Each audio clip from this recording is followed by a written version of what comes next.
सनातन धर्म में जब भी प्रेम की बात आती है तो भगवान श्री कृष्ण और राधा का नाम सबसे पहले उदाहरण के तौर पर लिया जाता है। अक्सर आपने देखा होगा कि मंदिर में केवल राधा और कृष्ण की ही पूजा की जाती है। कृष्णा के बगल में हमेशा राधा जी की मूर्ति होती है। ऐसा माना जाता है कि दोनों के बीच आध्यात्मिक प्रेम था। इससे कोई नहीं समझ सकता क्योंकि इनके प्यार को शब्दों में बयां करना बहुत ही मुश्किल है। बिना शर्त प्यार करने के बावजूद भी दोनों लोग शादी क्यों नहीं कर पाए? आप कई मान्यता और बुजुर्गों से सुनते आए होंगे कि एक श्राप के कारण दोनों का मिलन धरती पर संभव नहीं हो सका।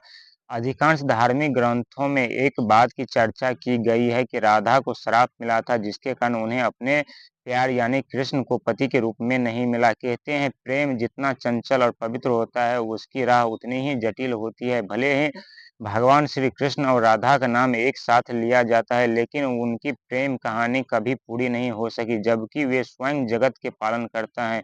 इसके बावजूद भी वह अपने प्रिय को धरती पर नहीं पा सके। यह श्राप और किसी ने नहीं बल्कि भगवान श्री कृष्ण के परम मित्र सुदामा ने दिया था। दोनों की दोस्ती आज भी सबसे गहरी मानी जाती है लेकिन यही राधा और कृष्ण के अलगाव का कारण बनी। पौराणिक कथा के अनुसार एक बार कृष्ण बिरजा नामक गोपिका के साथ गोलोक भ्रमण कर रहे थे। इसी बीच राधा वहां पहुंच गए और उन दोनों को वहां एक साथ देखकर बहुत क्रोधित हो गए और दोनों क्रोधित आकर उन्होंने दोनों का अपमान किया और बिरजा को पृथ्वी पर एक ब्राह्मण के रूप में दर्दनाक जीवन जीने का श्राप दे दिया।